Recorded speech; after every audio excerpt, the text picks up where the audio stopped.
The Most Holy Church of God in Christ Jesus is a religious organization established in the Republic of the Philippines on the 9th of May, year 1922, and is duly registered with the Securities and Exchange Commission with registry number 82613.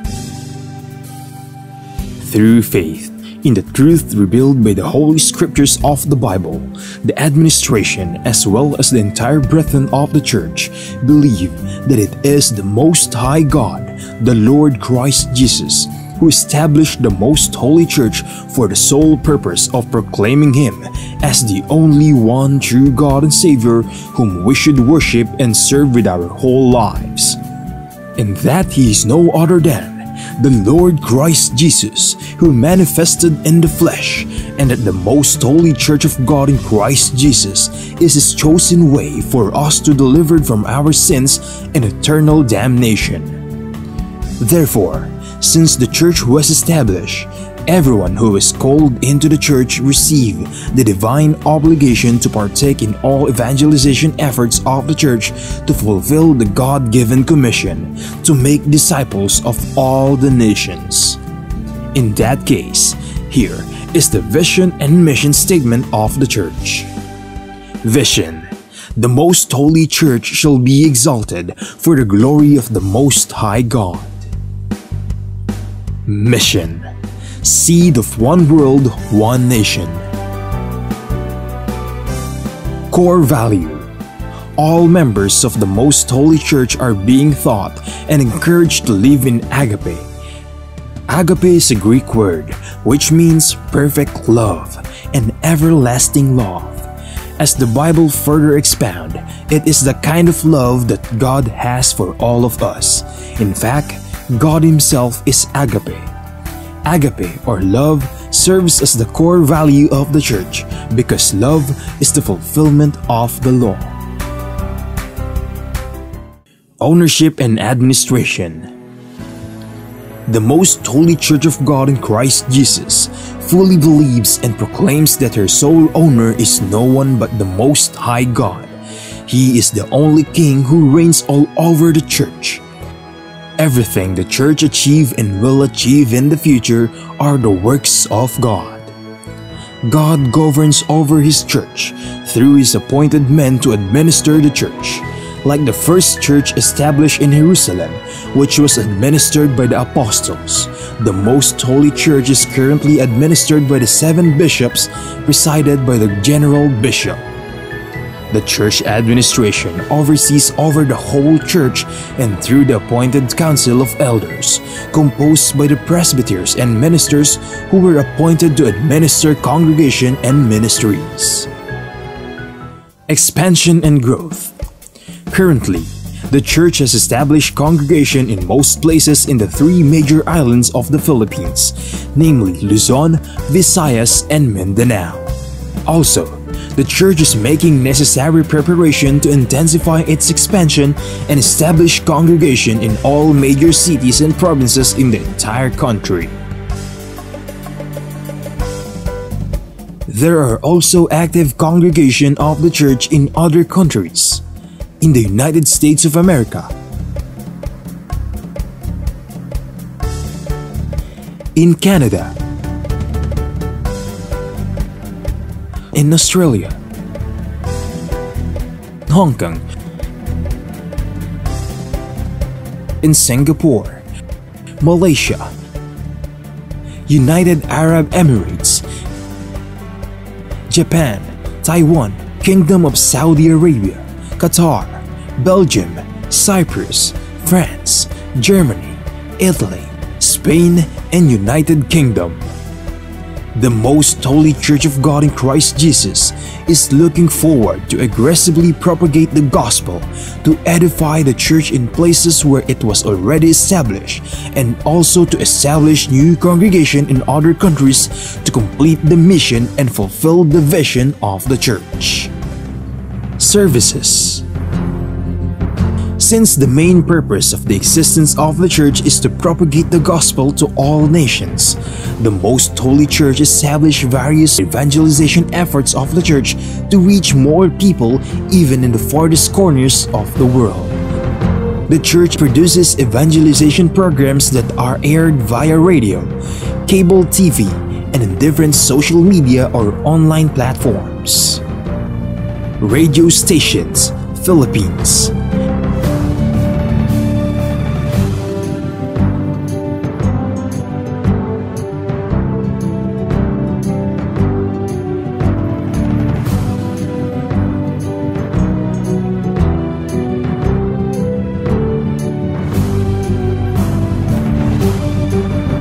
Cable TV channels.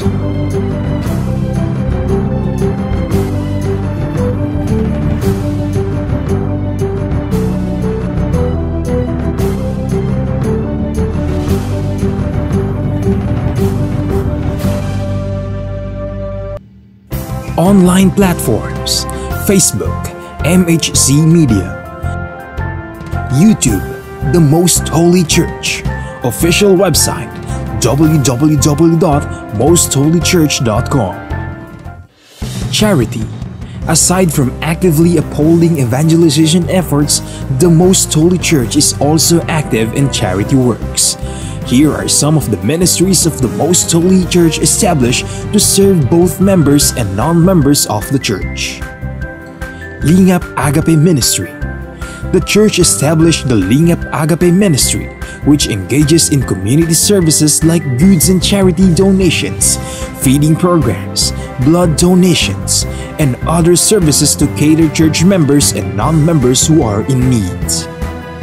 Damayang Kristiyano. On May 1, 2004, the church administration established the Damayang Kristiyano Ministry that aims to help the needs of the family of a deceased member of the Most Holy Church, especially in their burial expenses. Schools. Pristine Heritage Academy, formerly known as Pristine Learning and Tutorial Center. The Pristine Heritage Academy was established by the Most Holy Church in February of 2009. The school is open to all church members and non-members alike for the fulfillment of a part of the Most Holy Church community service. Mahanaim Evangelical Academy. The church administration aimed to give standardized education and training to church members who aspire to become missionary workers and ministers of the church.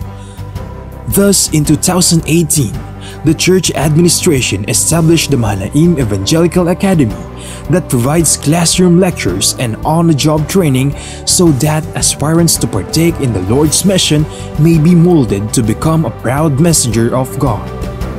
The Mahanaim Evangelical Academy mainly holds its training in Gabay Center, the training facility of the Most Holy Church located at Barangay Sumalo, Municipality of Hermosa, Province of Bataan, Philippines. The Centennial Celebration of the Most Holy Church. The Most Holy Church of God in Christ Jesus recently celebrated its 100th anniversary on the evening of the first day of May 2022 at the Gabay Center, the newly built facility of the church situated at Barangay Sumalo, Municipality of Hermosa, in the province of Bataan, Philippines. On the morning of the same day, the church held the inauguration and dedication of the Gabay Center. The Gabay Center is a training facility of the church, built through the favor of God and the collective efforts of the entire brethren from around the globe. From the proud members of the church, we are inviting you to join us and be a member of the Most Holy Church of God in Christ Jesus, so that we may share the ever-abounding favor of God towards His beloved children. Please take time to listen to the preaching of all the topics composing the lessons of spiritual salvation, so that we may share to you the teachings and doctrines of the Most Holy Church, which are purely based on the Bible that will lead us to our soul's salvation.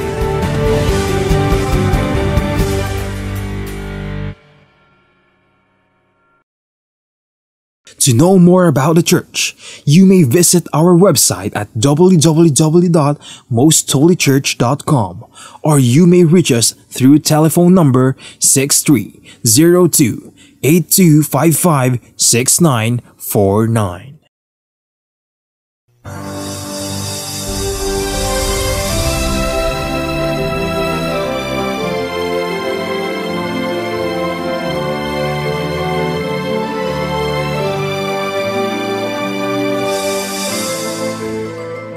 Kapayapaan po mga giliw naming mga taga-subaybay. Maraming salamat sa ating Amang Hari sapagkat patuloy yan tayong binibiyayaan ng mga buhay at kalakasan.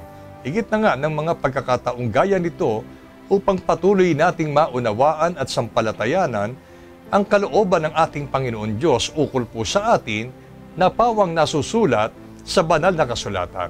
At ito po ay inihahatid sa inyo ng programang ito na ang Kabanal-Banalan.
Ako po ang inyong lingkod, kapatid na Benhanan, at makakapiling natin sa talakayang ito ang ating minamahal na kapatid na Neraya. Kapayapaan po, kapatid na Neraya. Kapayapaan din pong sumainyo, kapatid na Benhanan, at kapayapaan po sa lahat ng aming mga mahal na taga-subaybay ng programang ito na ang Kabanal-Banalan.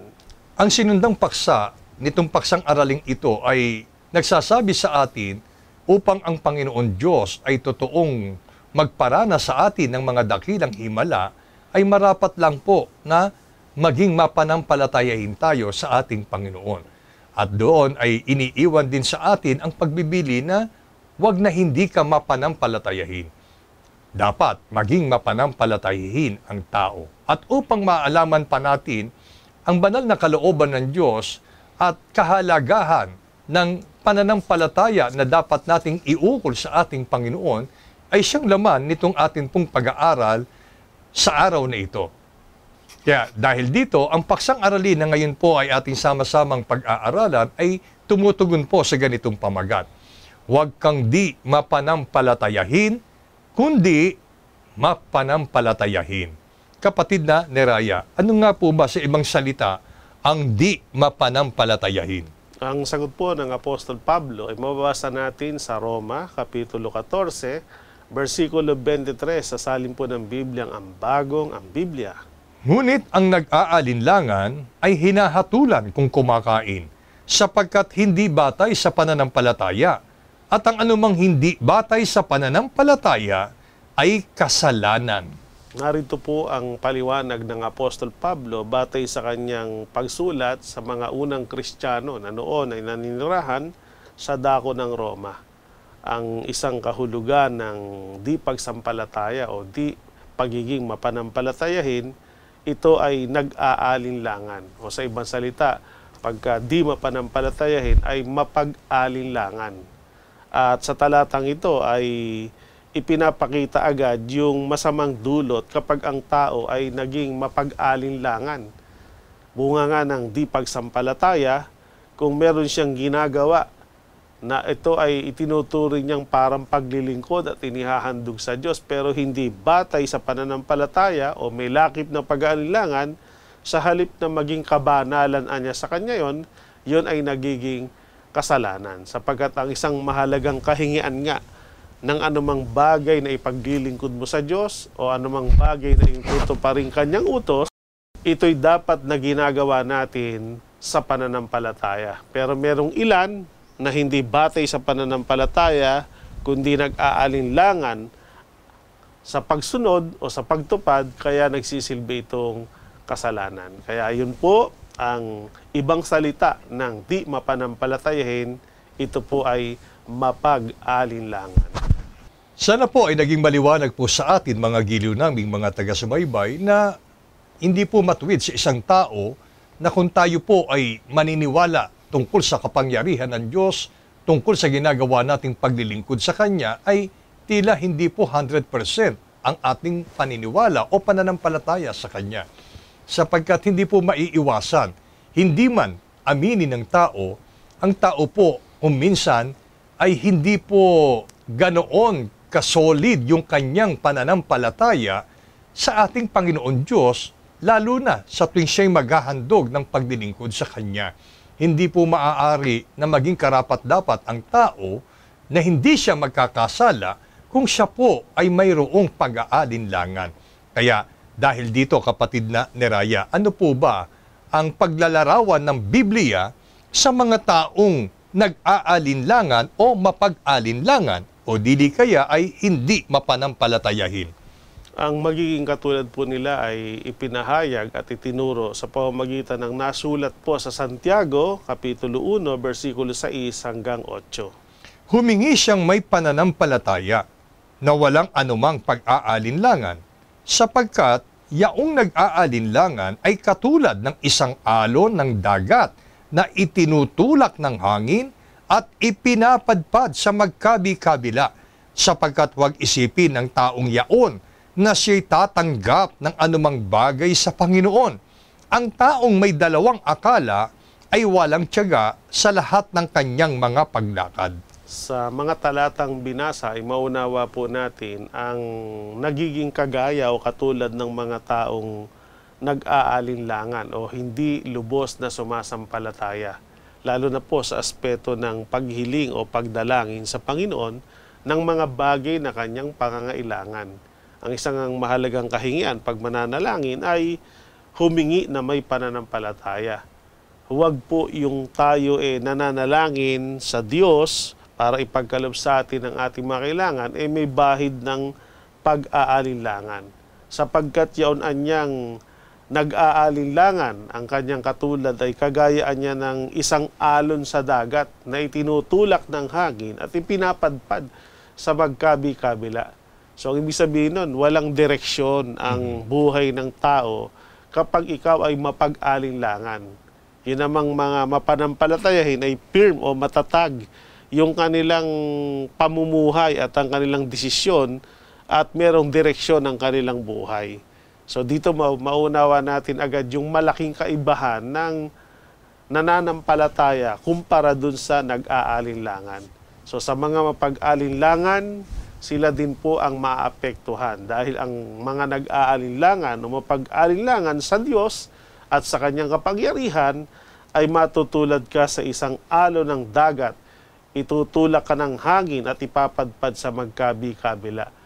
Walang direksyon ng buhay. At tiniyak na ng Biblia ang mga humihiling sa Panginoon na may bahid ng pag-aalinlangan ay huwag anyang isipin ng taong iyon na siya'y tatanggap ng anumang bagay mula sa Panginoon. Parang sinasabi na huwag kang umasa na ipagkakaloob ng Diyos yung kahilingan mo pag hinihiling mong may pag-aalinlangan. At ang ikatlo, dahil sa pag-aalinlangan, nagdudulot po rin ito ng mali na kalikasan ng tao. Sapagkat pagka may pag-aalinlangan, siya ay gaya ng taong may dalawang akala at nagbubunga ito sa kanya ng pagiging walang tiyaga sa lahat ng kanyang ginagawa. So ito po ang katulad o kagaya ng mga taong nag-aalinlangan o mapag-alinlangan. Mga giliw naming mga taga-subaybay, ito ba'y nararanasan natin sa ating buhay na kung tayo nananalangin sa Panginoon, sa likod ng ating pong kaisipan ay para bang sinasabi nating after mong ihilingin sa Panginoon ang iyong mga daing, ay sinasabi mong ibibigay kaya ito ng Panginoon? Yun po ay isang indikasyon na may pag-aalinlangan ang taong yaon.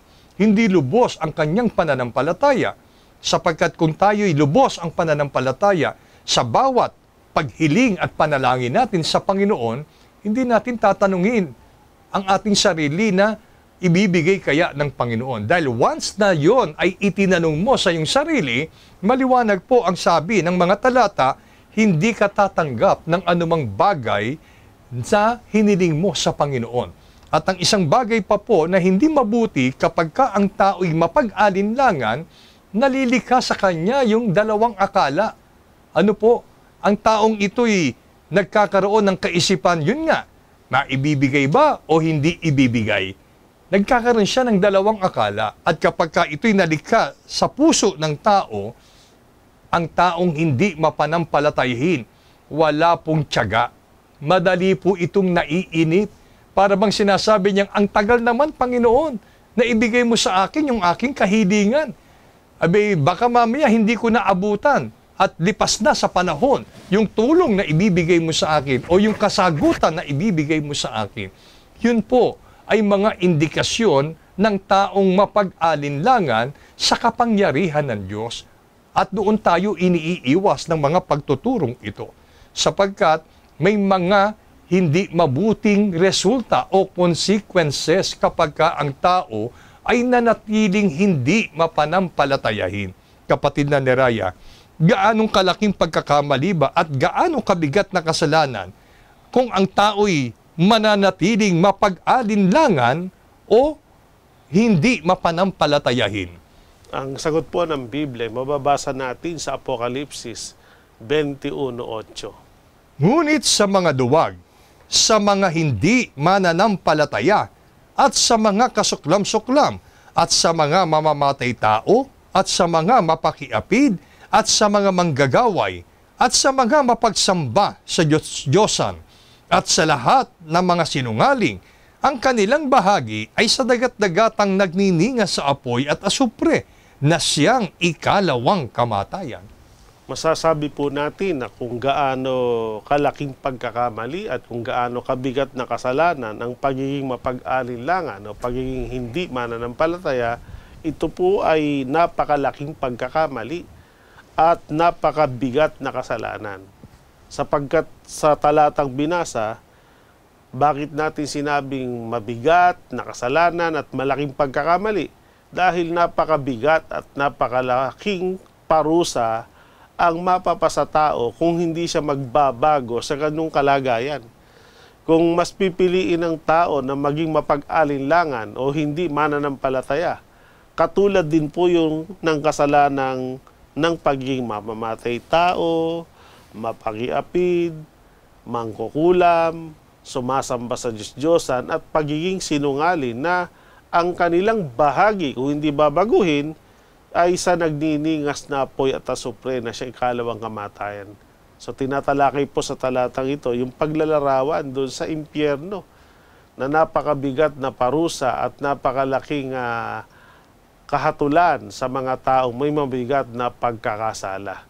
Kaya dito po maunawa natin na talagang wala pong mabuting idudulot ang pagiging mapag-alinlangan. Sa halip, pag tayo'y namatay na mapag-alinlangan o hindi sumasampalataya sa pagkabuhay na maguli, yung kasalanan yon ay magiging batayan para tayo tumanggap ng mabigat na kaparusahan. Yun po, mga giliw naming mga taga-subaybay, hindi po matuwid na kinu-question natin ang Panginoon tungkol halimbawa sa anumang ating pinagdaraanan sa buhay na ito. Ang tao napakadaling magtanong at mag-alinlangan. Gaya ng sinasabi niya sa Panginoon, mahal mo pa ba ako, Panginoon? Na nandyan ka pa ba, Panginoon, para tulungan ako? Talaga bang pinagmamalasakitan mo ko, Panginoon? Yung ganong uri ng pagtatanong ay gaya ng inihahayag mo ang iyong lubos na pag-aalinlangan sa Panginoon. Sa mga pagtuturo po natin, kapatid na Neraya, nananatili ang kagandahang loob, ang pag-ibig ng Diyos ay nananatili sa atin na mga tao. At upang lalong maranasan natin yung pag-ibig na yon, sampalatayanan mong ito ay totoo at tunay. At para iiwas po tayo sa isang napakabigat na kaparusahan, ngayon ay nagpapaalala ang mga pagtuturong ito, ang programang ito, na iiwas tayo sa dagat-dagatang nagniningas sa apoy at asupre. At upang wag nating maranasan at tanggapin ang kaparusahang ito, hinihikayat po tayo, mga giliw naming mga taga-subaybay, na bawat salita ng Panginoon, ang kanyang mga pangako, ang kanyang pagtulong, ang kanyang pag-ibig at pagdiligtas, ay sampalatayanan nating ito ay totoong totoo at tunay na tunay. Ngayon, kapatid na Neraya, sa kabilang banda, ano naman ang magiging mabuting kalagayan ng mga taong mapanampalatayahin sa Diyos at sa kanyang mga turo? Ang paglalarawan po ay ipinahayag ng ating Panginoong Kristo Jesus nung siya magkatawang tao. At ito po ay nasulat sa Juan, Kapitulo 20, versikulo 29. Sinabi sa kanya ni Jesus, sapagkat ako'y nakita mo ay sumampalataya ka. Mapapalad yaong hindi nangakakita at gayon may nagsisampalataya. Ayon po sa pahayag at salita ng ating Panginoong Kristo Jesus, gaya ng ating narinig, mapapalad yung mga bagamat hindi siya nakita, gayon may nagsisampalataya sa Kanya. Kung maalala po natin ng mga nagdaang pagtalakay, isa nga po ito sa mahalagang kahingaan, yung pagiging mapanampalatayahin para ang Diyos ay gumawa ng himala o pagbabago sa iyong buhay. Kaya nalalagay po ang tao sa, sabi nga, yung kanyang status, truly blessed. Hindi lang feeling blessed, kundi truly blessed ang taong mananampalataya sa Panginoon. Sapagkat yung biyayang hatid ng pagiging mapanampalataya sa Panginoon, makiklaim na yon. Katulad ng kagalingan sa taglay na karamdaman, ang pagiging mapagtagumpay sa iba't ibang sitwasyon ng buhay para kanyang ma-overcome ito, malaki po ang factor, yun pong pagiging mapanampalatayahin. At sabi nga, ang Diyos ay gagawa ng himala sa buhay ng mga taong sa Kanya ay naniniwala. Kaya kung nais nating mapabilang sa mga taong tunay na mapapalad batay sa pamantayan ng Diyos, talagang sa halip na pagiging mapag-alinlangan, ay mapabilang tayo sa mga taong mapanampalatayahin. Ayan po, mga giliw naming mga taga-subaybay, isang dakilang palad ang sa atin po'y ipagkakaloob ng Panginoon kung tayo ay totoong magiging mapanampalatayahin sa Kanya. Alam niyo po, mga giliw naming mga taga-subaybay, ang pagpapala na dapat nating sinasampalataya ng mula sa Diyos ay hindi lamang sa anyo ng kaginhawahan ng buhay na ito. Kung minsan kasi, ang tao na itutulak ng mga karanasan niya sa buhay, ng mapapait na karanasan niya sa buhay upang hindi magtiwala at mag-alinlangan sa Panginoon. Halimbawa, kumbaga parang ang tao suko na sa buhay na ito, pagod na siya. Hirap na siya sa buhay na ito. Dahil hindi siya sumasampalataya sa Panginoon, yun ang lalong magpapabigat sa kanya ng kanyang kalooban. Pero hindi po lahat ng mga naghihirap sa buhay na ito dumaraan sa iba't ibang anyo ng pagsubok at mabibigat na suliranin ay napapagod. Kundi dahil sa kanilang pananampalataya sa Panginoon na darating ang takdang panahon na ibibigay sa kanila ng Panginoon Diyos ang kanilang kahilingan, ang pagliligtas ng Panginoon, yun ang gumagawa upang ang taong ito, bagaman siya ay nasa kahirapan, ay panatag siyang nagpapatuloy sa buhay na ito. Mga giliw naming mga taga-subaybay. Yun po ang hatid ng pagiging mapanampalatayahin sa Panginoon. Pero kung ikaw ay mayaman, marami kang pagtatagumpay sa buhay na ito, pero hindi lubos ang iyong pananampalataya sa Panginoon, darating ang panahon, aabot ka sa tinatawag na kabalisahan ng kabagabagan. Hanggang dumating ang mga iba't ibang suliranin na dahil hindi ka mananampalataya, hindi mo maihihibik sa Panginoon na ikaw ay tulungan.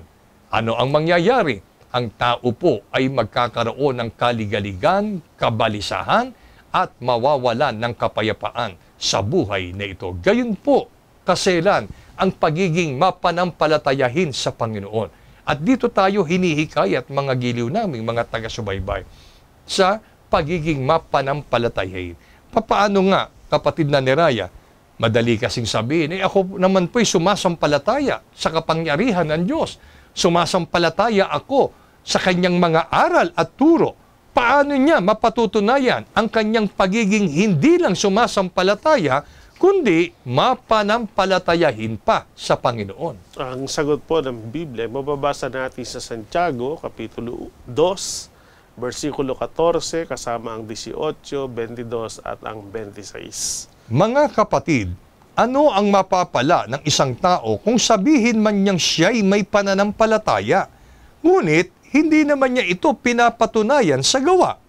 Maililigtas ba siya ng ganoong uri ng pananampalataya? Ngunit may nagsasabi, may pananampalataya ka at may gawa naman ako. Ipakita mo sa akin ang iyong pananampalatayang walang kasamang gawa at ipapakita ko naman sa iyo ang aking pananampalataya sa pamamagitan ng aking mga gawa. Dito ay makikita mong magkalakip ang kanyang pananampalataya at mga gawa at naging ganap ang kanyang pananampalataya dahil sa kanyang mga gawa. Patay ang katawang walang espiritu, gayon din naman, patay ang pananampalatayang walang kasamang gawa. Sa mga talata na binasa po ay sinasagot ang ating katanungan na kung papaano natin mapapatunayan ang ating pagiging hindi lang sumasampalataya kundi mapanampalatayahin sa Panginoon. So sa unang bahagi ng talata ay ipinapaliwanag na hindi sapat na sabihin natin tayo ay may pananampalataya pero hindi naman natin pinatutunayan sa pamamagitan ng gawa. So ibig sabihin, kailangan talaga para mapatunayan mo na ikaw ay may pananampalataya sa Panginoon at sa kanyang mga pagtuturo, lalakipan mo ng mga gawa ayon sa iyong pananampalataya. So hindi pwedeng maniniwala ka lang at maghihintay sa Panginoon, kundi gagawa ka batay sa iyong pananampalataya. Kaya meron nagsasabi, pananampalataya ka, paano mo patutunayan yan kung walang gawa? Samantalang may nagsasabi naman sa pamamagitan ng aking gawa, papatunayan ko ang aking pananampalataya. Kaya dito anya, maunawa natin, hindi pwedeng paghiwalayin na may gawa ka, wala kang pananampalataya. O kaya may pananampalataya ka, wala kang gawa. So magkalakip po yun. Magkasama yung pananampalataya at gawa para mapatunayan natin tayo talaga'y tunay na sumasampalataya o mapanampalatayahin sa Panginoon. At sa isang paghahambing, pagka ang pananampalataya mo ay walang gawa, merong rhetorical question. Makapagliligtas ba niya yung ganong uri ng pananampalataya? Kung paanong ang katawang walang espiritu ay patay, patay din ang pananampalatayang walang kasamang gawa. So, ibig sabihin talaga, gawa po ang magpapatunay ng ating pagiging mapanampalatayahin sa Panginoon. At ang gawang ito, yung gawang pagtalima o pagsunod sa kung ano yung itinuturo ng Panginoon. At marami pong mga karakter sa Biblia o mga lingkod ng Diyos na nagpatunay ng kanilang pananampalatay at tinawag pa ngang mga heroes of faith dahil sa kanilang pagtalima o mga gawang pagsunod sa Panginoon at sa kung ano ang iniuutos ng Panginoon. Kaya kailangan natin talagang masunurin at lakipan ng gawa yung ating paniniwala para mapatunayan natin kabilang tayo sa kalipunan ng mga taong mapanampalatayahin sa Panginoon. Walang iniwan po ito, mga giliw naming mga taga-subaybay. Posibleng hindi man namin kayo harapang nakakadaupang palad, pero isang tanong po ang ngayon iniiwan sa atin. Sinasampalatayanan po ba natin na ang Panginoong Kristo Jesus, ang Diyos na nagkatawang tao, ay dapat at marapat lamang nating paglingkuran?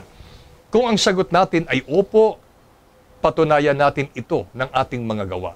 Paglingkuran natin ang ating Panginoong Kristo Jesus sa abot at higit pa sa ating makakaya, bunga ng ating tunay na pananampalataya sa Kanya bilang Diyos na dapat at matuwid lamang na paglingkuran.